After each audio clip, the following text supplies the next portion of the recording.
So, all right. It's 8 o'clock. Thanks for being here this morning. You're now on a webinar for finalizing corn and soybean planting decisions for 2015. I'm Gary Schnitkey. And Nick Paulson is here also. So we're going to get going here. To start this webinar, we have a little poll question that we want to ask you. Who's here? Are you a farmer, farm manager, farm owner, or agribusiness? So if you wouldn't mind answering that poll, we will just get a feel for our audience, and rather than you just sitting there at 8 o'clock in the morning, you might as well answer a couple of our questions.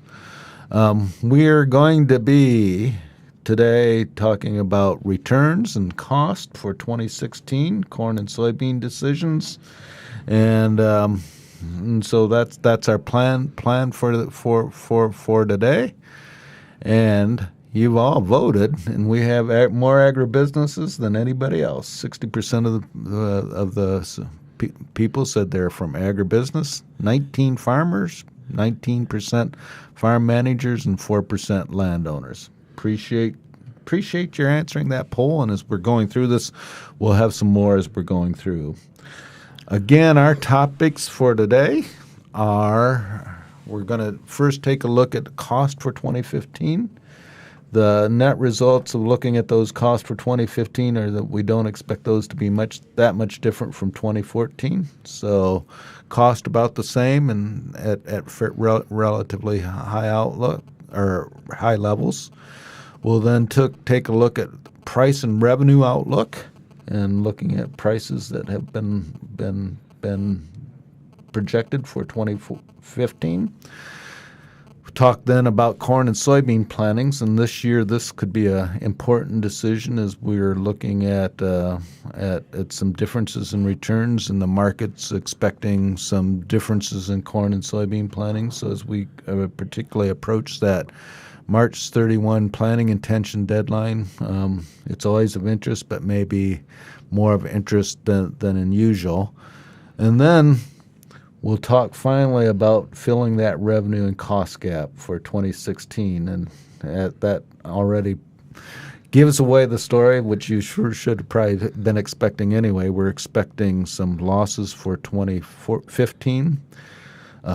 Likely have had losses in 2014, so looking forward to 2016, some of those decisions are going to get tougher again. So you're saying it's not the kind of gap we would like to see between revenue and costs. Yeah, it's a gap between revenue and cost, and it's on the wrong side of the gap. We're going to make use of a number of materials that we put on the farm management website. You see that website listed, or part of the screen listed to the right-hand side of the screen. We are going to be, in particular, using these two publications, which we keep reasonably up to date: revenue and cost for corn, soybeans, wheat, and double crop soybeans. We're going to be updating that soon here. We're going to be putting up a new one of those in April as we finalize 2014 cost. And then our crop budgets, Illinois, you see on the left-hand side of the screen. Those, last time we updated those were in January 2015. We'll do another update of those here end of March. And again, what we will be doing is updating primarily at that point in time prices that we're looking for 2015. Both of those, Gary, are split out regionally in the state? Yeah, they're split out regionally in the state.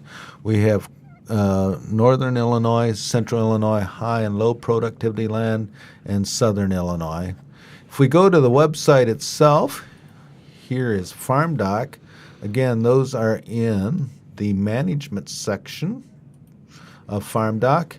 And actually, as you pull down here, you'll see here's the Illinois crop budgets. If you click on that, we have our budgets for 2013, 14, and 15 still listed there. If you click on the 2015 ones, you'll see this publication, and we will have budgets. These are the 2015 budgets for northern Illinois, broken out by corn after soybeans, corn after corn, and then soybean rotations, and finally wheat. So Those exist for those four regions in four regions in Illinois.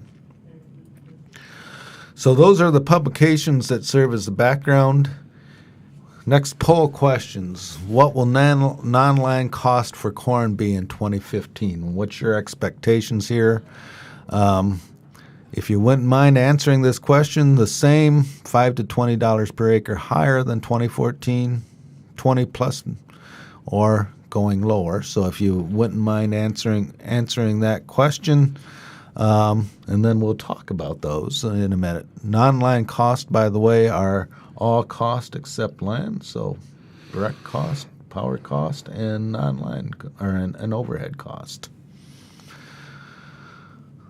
Polling is in process here. 66% of you have already voted, and we're almost done here. And again, non-line cost for corn, what will they be in 2015? Higher or lower than the last year, or the same? Your answers were 44% of you, actually 46% of you believe or indicate that they'll be higher, 27% the same, and 27% of you are saying lower for 2014. So most are in the same. Most within that $20 range of 2014 costs, though. Yep. So actually not much change from this year from last year. And actually here's our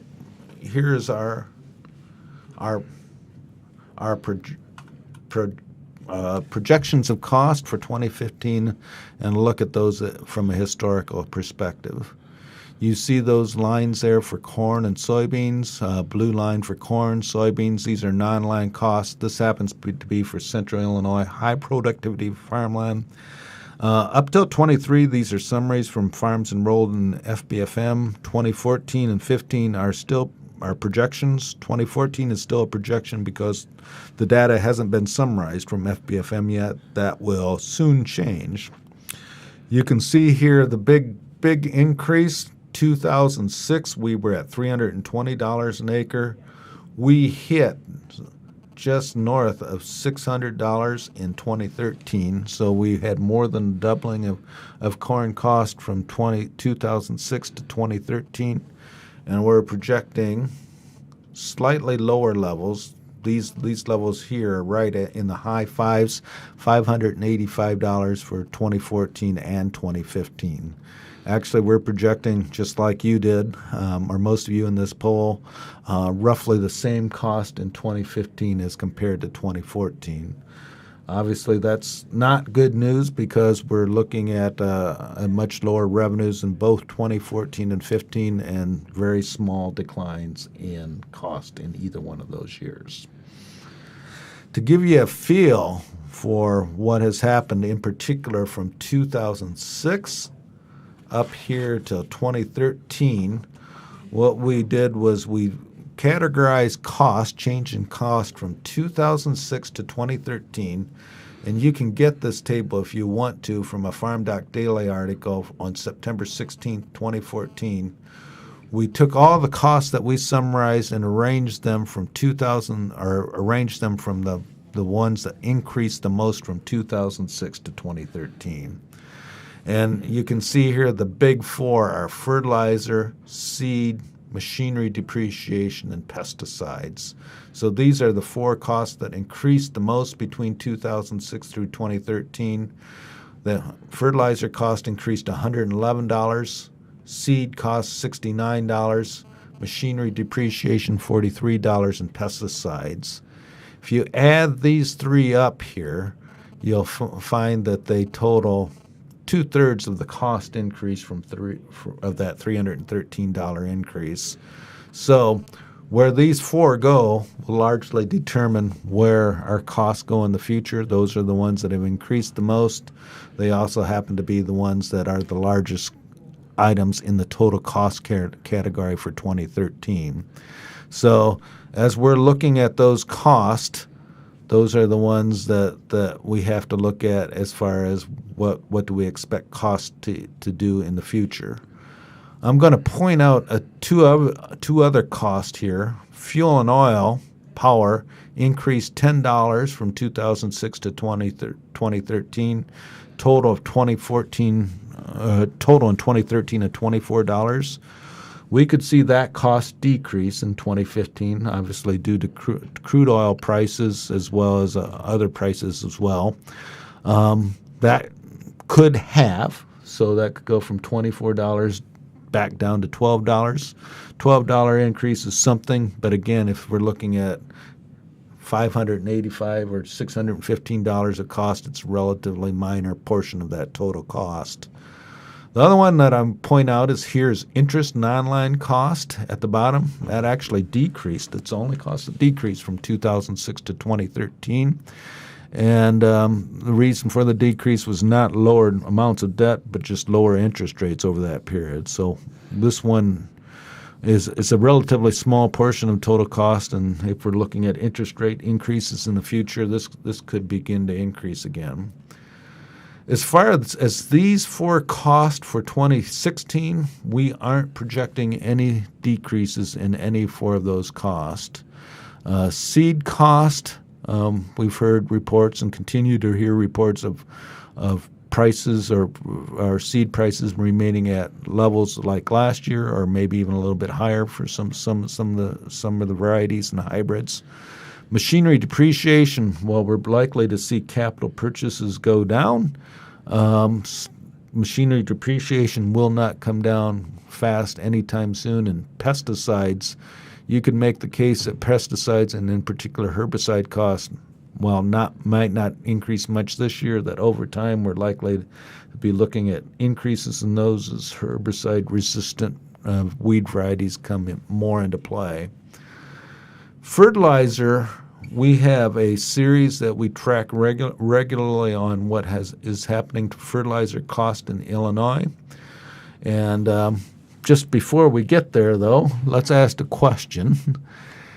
Have you purchased or applied nitrogen for corn? And this is sort of a question we're trying to get at. Have you locked yourself in? Have you got all your planned corn acres either applied or purchased the nitrogen, 50% or more, 25% or more, or 0 to 25%? Again, just trying to get a feel here. If you put nitrogen on or have purchased it, you're pretty locked into corn. Unless you want to give that little extra thing to soybeans, so we're just trying again to get a feel for where we're at here. Looks like we get almost 60% of you voting so far. And we'll show you those results now. So it looks like the majority of you are already kind of committed your nitrogen purchases or already made applications on almost 60% of you on all of your planned corn acres. A handful of you, at least half of your corn acreage, and then about the same amount. Maybe you haven't done a whole lot in terms of nitrogen for your planned corn acres. So we see, obviously, by this time some decisions that are getting pretty locked in. Here's what we've seen for fertilizer prices. Actually, this graph goes back to 2008, and this is bi-weekly or twice a month observations on ammonia prices, DAP prices, potash prices. This comes from an Illinois publication called Illinois Production Cost Report. It's from the Agricultural Marketing Service, and it is meant to give the retail or the farmer paid price for a fertilizer in Illinois. You can see here we had a pretty significant drop here in prices in 2013, and this drop was in the summer of 2013 before we began making purchases for the 2014 production year. So you can see here that fertilizer prices were in that low $600 range, hit a spike, and right now we're at $730 for anhydrous ammonia, according to this report, and this is a March 5th price. DAP is 555, and potash is 476. So far, if we track the prices this year since September 2014 and compare them to September of the year before, fertilizer prices have been running higher this year than last year. So if we're looking at fertilizer prices, we're looking at higher prices than we were looking at in previous years. So at least from that fertilizer side, not looking in any relief from cost from the price side. And again, similar sorts of things from the seed and pesticide areas as well. Given that, here's our projections for fertilizer, pesticide, seed, drying, storage, and crop insurance, our major items in direct cost from 2010, 11, 12, 13, 14, and 15. Here in 2013, fertilizer, we actually saw a decline from 2013 to 2014 due to lower prices, and then we're projecting a still further decline, and maybe this is more hope than anything else. It's this cannot be due to the lower prices. We're suspecting that there may be some lower fertilizer applications due to buildup, perhaps of phosphorus and potassium, and just lower capital out there, lower liquid capital may just be leading to lower fertilizer purchases. None of the other costs again are going down much. Here, pesticides. In that pesticide cost, where it will be at for this coming year is going to be determined by the pest pressure. So this could be higher or lower.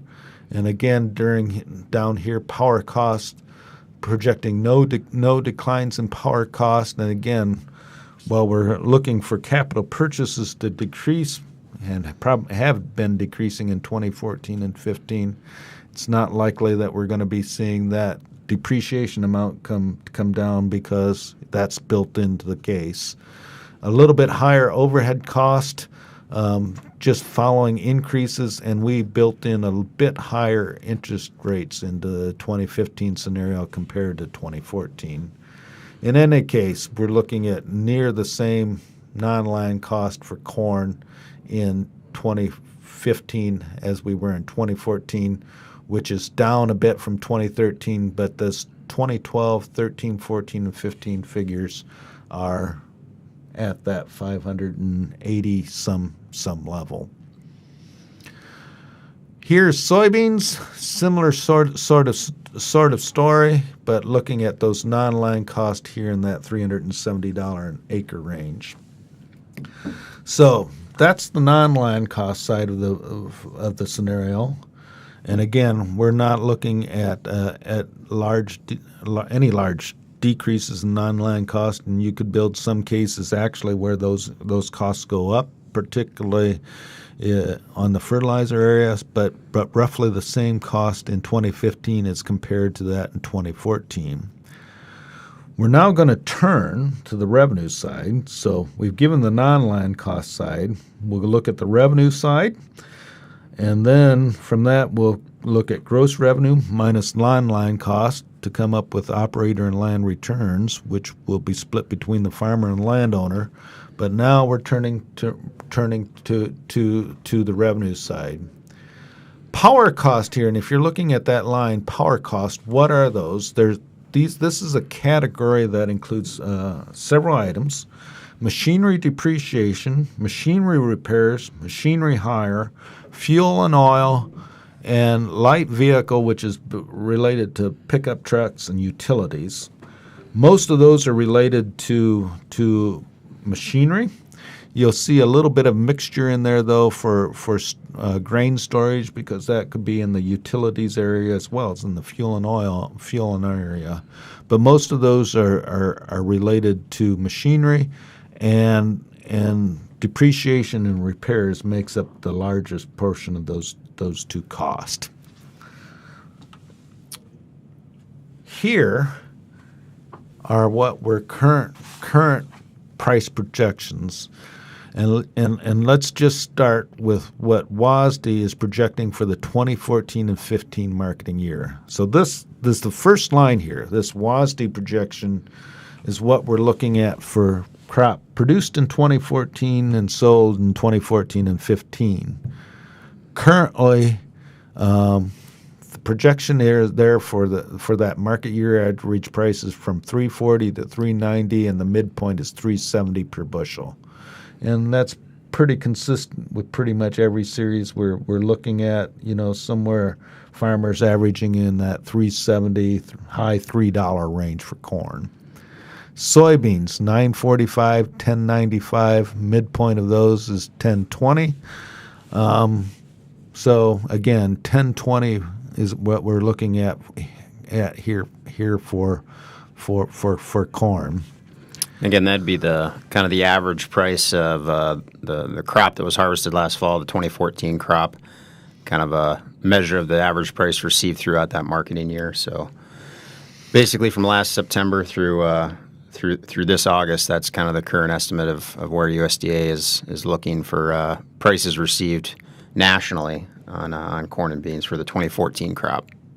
And it has special more significance now that we have Ark County and PLC, and those prices are the ones that are used to set those program payments. And 370 doesn't result in the PLC payment because the reference price is 370. And for soybeans, PLC wouldn't make a payment because it's the reference price is 840.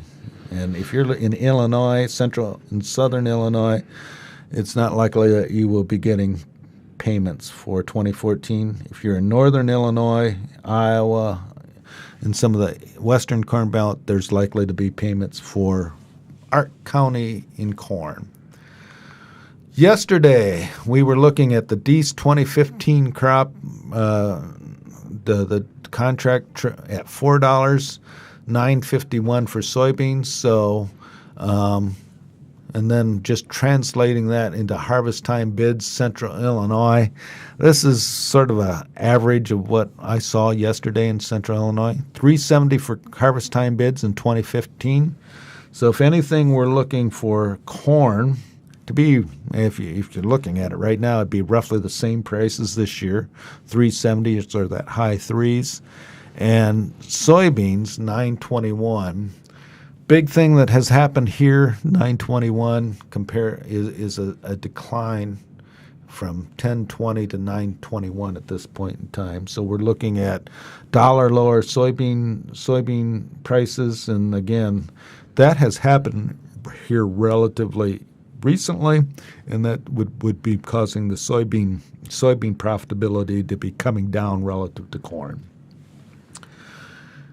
Here, just to give you a further feel of that, here's what the projected prices turned out to be for crop insurance purposes. And again, this would be February averages of the Chicago Mercantile Exchange contracts, December for corn, November for soybeans, $4.15 for corn, $9.73 for soybeans, both of which are lower than last year's price, and actually we have to go back to 2010 to find a period when those prices were lower than they are today. So we're obviously looking at lower projected prices, which then will turn to lower guarantee levels offered by crop insurance products. And just to give you a feel for how much lower those would be, here's a look at different projected prices here. And the RP minimum guarantee, given that you've taken an 85% coverage level and have 180 bushel trend-adjusted APH yield. 85% coverage level, by the way, was the most used coverage level. RP 85% was used on 33% of the acres in Illinois in 2014. We don't know what you all did for 2015 because you just finalized it yesterday. So we don't know, but probably about the same. So but again, we're looking at lower guarantees, and that leading to more risk, particularly given that we haven't seen the online costs decrease since those lower revenues have come into play. All right, so here's what we're going to do. We're going to show you, obviously we can give you point estimates of what revenue is going to be like. And and that will be wrong. So we're going to give you a feel for the range in revenues that could possibly happen in 2015. What we're going to do, and we're going to base that on changes in prices during the year and changes in yield from trend line from 1972 through 2014. So what this analysis is going to do is say, for example, in 2012, prices increased 36%. If we have a year like 2012, when the prices increased 36%, our projected price for 2015 will be 36% higher, and our yield in that year would have been 80% of the average yield. So we went back through time and calculated those price changes and yield changes, and we're going to center those on today's 415 projected price. If we're looking at a 415 projected price, historically that would imply an average 401 market year average price. So a market year average price near $4 is pretty close to what the market is saying today as far as what the market year average price would be, and obviously there's a considerable range around that. And we're going to take a farm that has 196 bushel expected yield, APH yield as well, and the examples that we're going to do is particularly for Logan County, Illinois. Going to do the same thing for soybeans. Again, 973 was our projected price. That would work out to be a 967 market year average price. Again, there will be a range around that depending on what type of year we have, and then our average farm yield is 57 bushels per acre. Again, we're just to clarify, we are talking about 2015. So when Gary says those market year average prices of 401 and 967, that would be for the average price received over the marketing year for that 2015 crop. So a little bit higher than those marketing average price we're seeing for 2014 on corn, a little lower than what we're seeing for 2014 on soybeans, but that's for the crop that we'll be planting here in the next few months. Yep, and again, as Nick said, that 401 market price would be from 2015 through 2016. As for the strict definition of that, for both corn and soybeans, the marketing year begins in September, ends in August, so we're 6 months away, or roughly that, from the beginning of that marketing year as far as determining that price. But again, if you look at the historical relationship, projected price, if you see a projected price, the market year average price for soybeans is roughly 14 cents lower than that. So, and for soybeans, it's a 7 cents lower historically. And again, there's a considerable range around that, but that'll give you a feel for what those expectations given what those projected prices are now. All right, we did that, looked at those cases. Crop revenue here is yield times price, and we're using the market year average price here. If we're using that as a gauge, 10% of the time we'll have crop revenue below $630 an acre. So the low end would be $630. On average, we would expect roughly $758 per acre, which is close to the average. If you take 196 times 4, you'll come close to that. It's a little bit lower because there's a correlation involved there. And here's what we're hoping for, $950 is the highest. We built into these, we're going to do gross revenue down here, and we built in the purchase of a RP insurance product at 85%. 10% of the time, the lowest 10% of those times, it would pay zero. And actually, the crop insurance policy pays roughly 40%, 30 to 40% of the time. So the midpoint, 50% or above and 50% below, we'd still be looking at zero for RP insurance. And the high end, $66 an acre. And again, this 66 does not correspond to this 95. This is just, if we looked at that RP insurance, what that distribution looks like. Here's Ark County. And we're projecting Ark County for next year for Logan County. That's our case example here. And on average, we would expect Ark County, given what we've done there, to pay right at 75% of the time. So 3/4 of the time, given those price and yield changes, we would see a payment from Ark County. Still, we have the lowest 10%, 0. The midpoint, $66 an acre, and the highest one, or the highest 10%, $78, which is the cap on Ark County. PLC is projected to pay in roughly 40% of the years, so our lowest 10% is 0, midpoint 0, but our high is $80 an acre. So that gives you a feel for where we're looking at for these two government programs.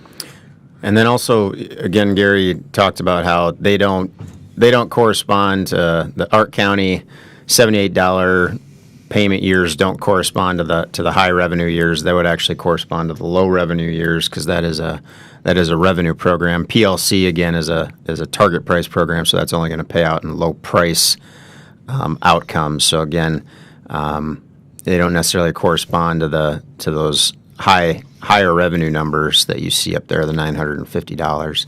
But I think the last two rows here is kind of combining everything together then? Combining everything, so this is gross revenue given that we added up for each year. Crop revenue, RP insurance if it paid, plus first line's for Ark County, second line is for PLC. So we're adding this up as if we have one base acre for each planted acre of corn, which isn't exactly true. Your base acres can differ from your planted acres, but we're just adding it up as if they equal. And remember, if you've made your program choice decision, Ark County and PLC pay on base acres, which do not have to equal planted acres. We're assuming you have one base acre for each planted acre here. 746 is the lowest, so lowest 10%. Highest, or the midpoint, is $828 an acre. And actually, a big contributor of that is the Ark County payment, because we're expecting payments in 70% of the years. And then our high end is $949 an acre. If you took PLC, 717, low 10%, 786, 948. Again, this is 1 year look at it. If you still haven't made the decision, remember that this is for 2015, 2016, 17, and 18. The differences here might not look like we're looking at here. Here is what those revenues then look like year by year. And the way you would interpret this is, let's just take 2012. If a year like 2012 happened again in 2015, so we looked at the change in price, change in yield, our crop revenue would be total here something under $580 an acre. Given that we purchased RP 85%, this red portion of the bar gets us back up here.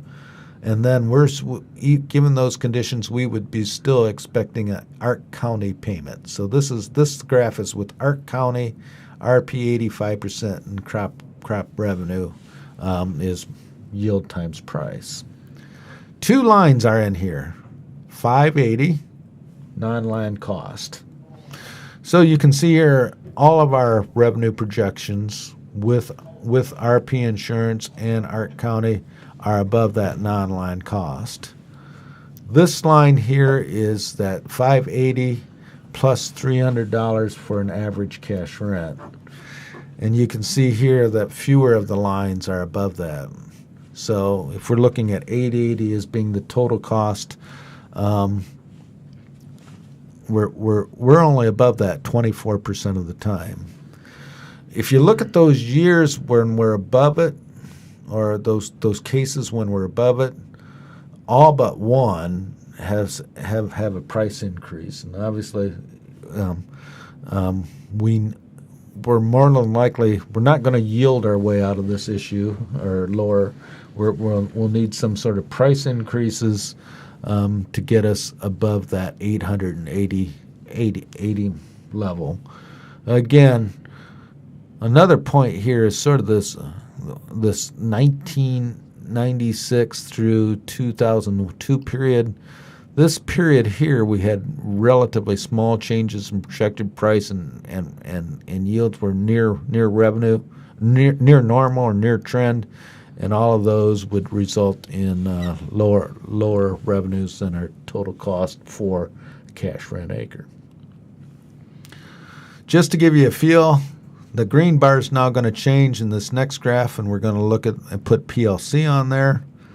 It's kind of hard to see differences between Ark County and PLC given this graph, but here's sort of the comparison for Ark County versus PLC given those price changes that we've looked at before. You'll notice here that there's a lot of Ark County Ark County payments at that $78 level. That happens to be the maximum. Yeah, for Logan County, that'd be the maximum Ark County payment. That'd be 10% of Logan County's benchmark revenue. Yeah. And if you count up the bars, there's roughly 70% of the time we would be looking at a Ark County payment. Here is PLC. You can see the less than 50% of the time we're expecting a Ark County payment, but a couple years we could be expecting larger payments. In those years were like 81, 98, 2004. We saw substantial price declines. We've been told, we're asked to back up a slide. Here's the Ark County or PLC slide, and I believe you can download these slides, or will be able to download these slides. So if you want to look at those in more detail, go ahead. And the other thing is today's FarmDoc Daily article will be dealing with these with these slides as well. So double the coverage. Yep. So the other thing, Gary, on your next slide, again, just compare. You know what? Again, this will be in the FarmDoc Daily article today. Mm-hmm. What I like about this is it really does give you a feel. If you think back and you remember what these different years were like and the kinds of conditions that they were, you can really get a feel for the conditions that these programs will pay out in. So, 2012 is a great example where we had obviously very low yields but high prices. So that's a year where that Ark County program would have kicked in a big payment, the maximum payment for that program, but PLC would not have because we had obviously high prices with the drought. And then there's years where we had big price declines or very low prices. Multiple years in a row, the late 90s, early 2000s, where we had just kind of persistently low prices. That's kind of a different set of circumstances where we'd see those programs operate differently. So, again, if you're still thinking about your program choice, I know we're not doing a Farm Bill webinar this morning, but this gives you kind of a historical feel for different types of conditions in terms of prices and yields historically and how those programs would have worked. Moving on to soybeans, here's what soybeans would look like. And I'm just going to go down here to the final line here. Gross revenue with Ark County and gross revenue with PLC. Lowest 10% is 578. So 10% of the time we would expect revenues below 578. The midpoint's 609. And that there is a pretty good chance of an Ark County payment for soybeans in 2015. Again, what's driving that, if you looked at those price projections, we're projecting prices in the low 9s, and our benchmark price is in the 10-20 range. So that would be what would be 12. 1220 something. 1226. 1226. Could change for 15, but yeah. So that's what's driving that. But on average, no PLC payment. 609, and then our highest 1/3 is 682. Again, just give you a look at here is it for soybeans, our revenue. This line 380 is our non-line cost plus cash rent. Here, again, we're looking at only about 25% of the cases above total cost. And there you see again, if those conditions again, where RP insurance will pay, and then our Ark County on top of that. Somewhat ironically, these are 2015 projections.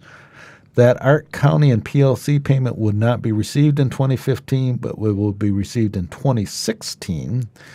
2015 for Logan County, there's likely to be, in all central and southern Illinois pretty much, there'll be a smattering of counties, but those Ark County and PLC payments, either one for corn or soybeans, will be close to zero. Difference in northern Illinois, and there you'll see some significant Ark County payments. Here's it for PLC. Again, if you're looking at it, the only thing that changed from this graph and the previous one was the PLC line. And then just to put that in some sort of perspective here, here's what those are looking at. And again, for 2015, we could be looking at some pretty healthy Ark County payments for soybeans in much of the Midwest. And again, that's predicated on a lower price, more soybean acres, I suppose, is what's sort of moving it in that direction, but a lower price. How is PLC? We have a question. How is PLC projected to pay in 2014? Zero for corn, soybeans, and wheat. And just to give you a feel for that, and Nick can reference price is three. Yeah, for corn, corn reference price is $3.70 right now. The latest price projection for that, the price that'll be used to determine payments, is right at that $3.70. There's a range around that. Could come in lower, could come in higher, but right now, if you're using the middle of that range, it's right at the reference price. So if it comes in at $3.70, there will be no PLC payment on corn. Soybeans were $8.40 reference price, $10.20 projection. Again, there's a range around that $10.20, but even the low end of USDA's range on that soybean price for 2014 is above $8.40. So almost virtually zero chance of a PLC payment in 2014 on soybeans.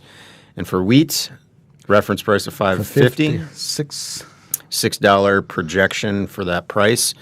And that marketing year is much closer to being over, a lot less uncertainty around that. So again, virtually zero chance of a PLC payment on wheat. The range doesn't even extend down to that 550. So for 2014, yeah, for the kind of the three main crops in Illinois, no PLC payments. But again, we're talking about 2015. Still a lot of potential for prices to move around from where we think they're going to be. So that's always something we got to emphasize. So there is always a chance that the prices could go lower and trigger PLC payments. Yeah, and one thing about, Nick mentioned 2014, our midpoint is $3.70. We could see a PLC payment for corn in 2014, but it's likely to be less than $10 an acre at this point in time. That would be pretty safe to say, and there's a good chance of zero as well. Right.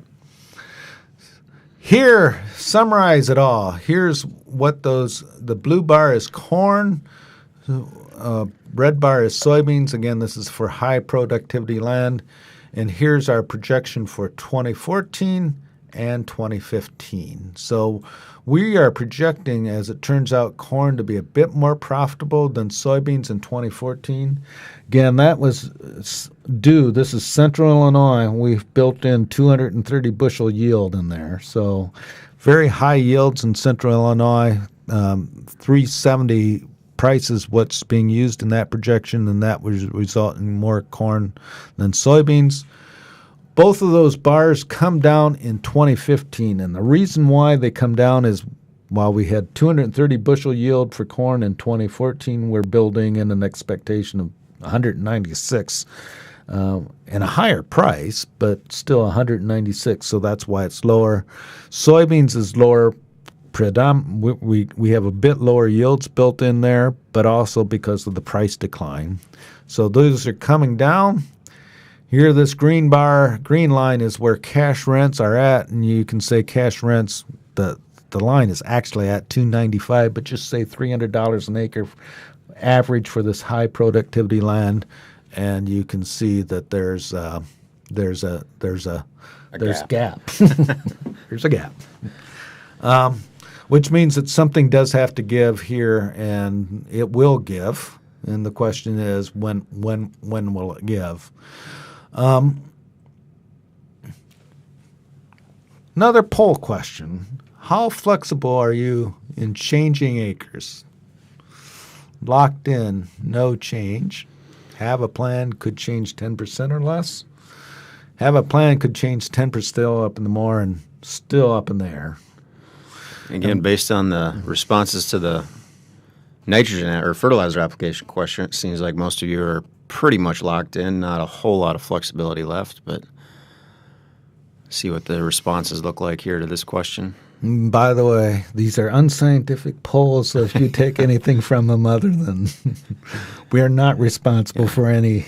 We're not using these polls to imply anything, so you probably shouldn't either. But yeah, we're not trading futures contracts today based on what you're what you're saying here. Locked in, 39%. Have a plan but could change 19%, 10%. So 32% still up in there. So there's still some variability out there. One of the things, obviously, that a lot of people are focusing on is that corn versus soybean decision, and we've been showing budgets here for corn, Central Illinois high, where we have an average of 196 bushels of corn, 57 bushels of soybeans, and this is giving us operator land returns 239, 221. So corn is higher than soybeans. You go into northern Illinois, where we have slightly lower corn yields, slightly higher soybean yields. We actually have soybeans higher than corn. And if you go into central Illinois low area, which is 182 bushel corn, 52 bushel soybeans, we see this relationship, soybeans slightly higher than corn. And then you go into the south as well. One of the points here, if you're looking at central Illinois farmland, it has a comparative advantage in corn production. And if you're looking at Iowa, northern Illinois, central Illinois, where that high productivity land is predominant, for whatever reason, corn yields react more to high productivity land than soybeans. And it's the area corn is likely to be more profitable than soybeans. You get out of that central corn belt area, and the decisions are much tougher, and you're looking at soybeans perhaps coming out more profitable. To give you a little bit more feel of that,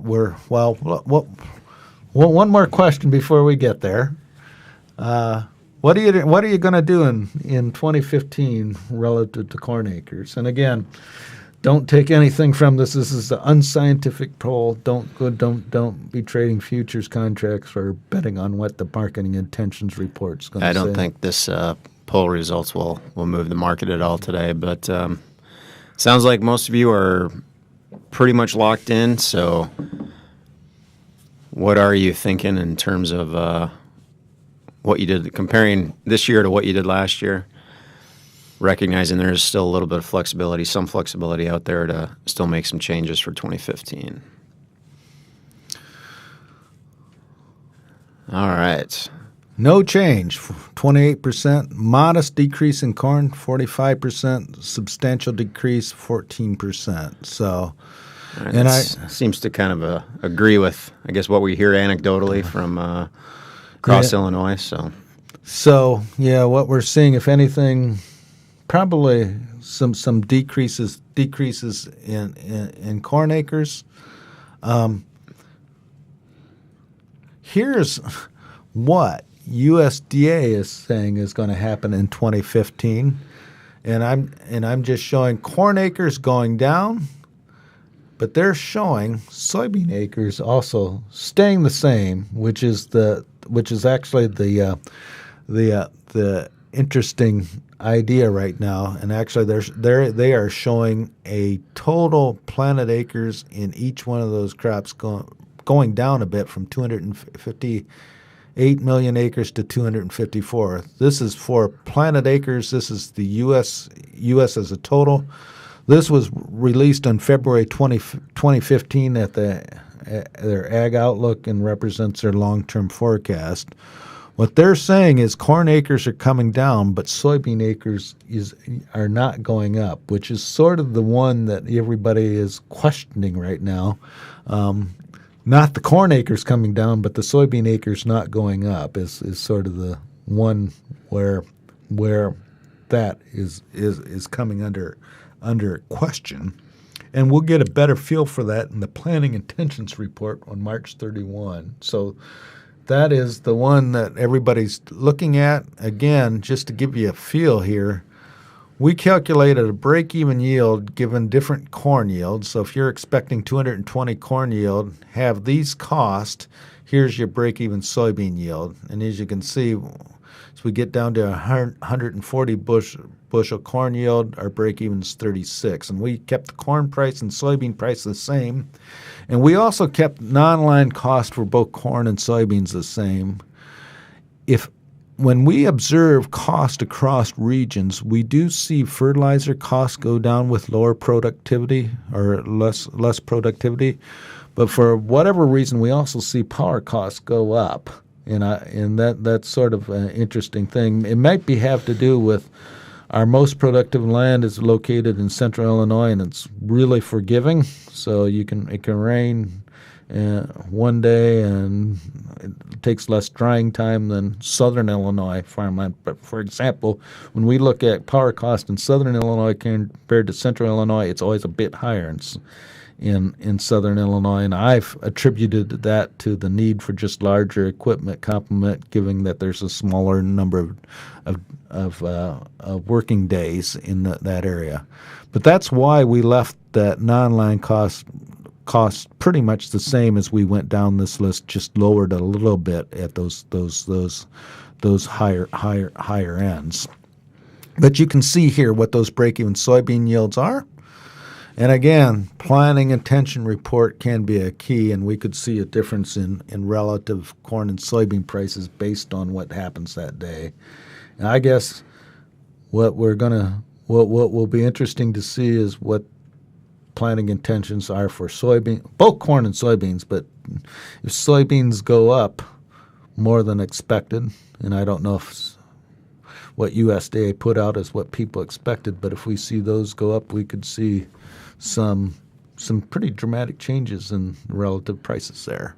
Yep. So most likely, if you're interested in the topic this morning, and that's why you're here, you might also be interested in the webinar that Daryl Good, Scott Irwin, and John Newton will be doing on April 1st. So they'll have the results of that March 31st planning intentions report and talk a little bit about the impacts or the repercussions of that the following day.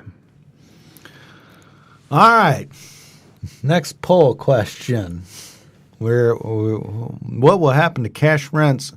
And I'm sorry, I meant to say 2016. This was answer it either way you want.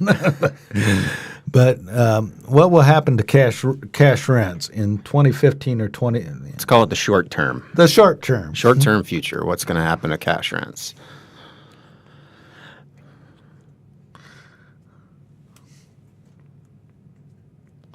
All right, we got votes coming in here. And actually, close the poll. And actually, we're increase, stay the same, modest decreases, large decreases, and most of you have said modest decreases. And actually, if anything, we're still sort of getting reports of what 2015 rents are. There really won't be a official series for quite a while yet. One thing to look for is later this week, the Illinois Society of Farm Managers and Rural Appraisers will release results of their survey, so you can see what they're saying cash rents and land values are going to do. But Here's, as we've seen before, here's the situation. This blue line is operator and land return. So this is gross revenue minus non-land cost here. And so this number is what's left to split between the farmer and landowner. If we are up here, if we pay the cash, this value of cash rent, this is what's left for the farmer. And this is an average, by the way, over corn and soybeans.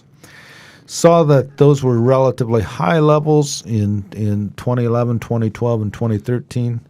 Now we're down here in 2014 and 2015.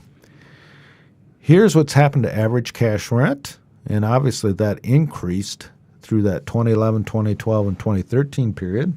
And actually, we could have paid higher cash rents then, but Better watch what you say. better Gary. where I watch what I say. But now we're at levels where those 2014 and 2015 average cash rents are above what we're expecting operator and farmland returns to be. Right, and I think that's key too, is that average. Yeah. You qualify that with the average. There's obviously cash rents above that, cash rents below that still.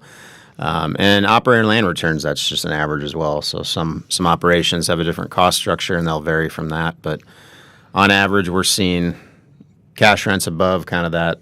What's available to pay cash rent, I guess, would be a way to put that, right? Yep. And just for this line here shows a 50-50 cash or share rent, the return that would go to the landowner, and it also has a $20 additional rent in that. That obviously is coming down here as we're looking at lower prices and yields. Sort of interesting, though, that in 2015 we're projecting the landlord return to roughly equal operator and land return, leaving little for the farmer. The reason why that is happening because of that large increase in non-land costs. So non-land cost as a proportion of gross revenues higher today than it was. Actually, you have to go way back here to 2000, 2001, and 2002 to get a similar period. Anyway, we're looking at this difference here, and while and again, reiterate this, we're not projecting any large, devastating farm income problems now. But we do have to see those costs equilibrate back to levels where at least operator and land returns are above cash rents. And that could either come due to reductions in cash rents or reductions in non-land cost. So that's where we're at, and that's going to make particularly the 2016 year interesting, because if we're looking at, again, 2016, we'll begin thinking about those cash rents or negotiating those cash rents in the fall of 2015. And if we're looking at $4 corn again, it would be another year where cash rents at the average level are above the operator and land return. Here, if you're looking at non-land cost, and this is just restating that first or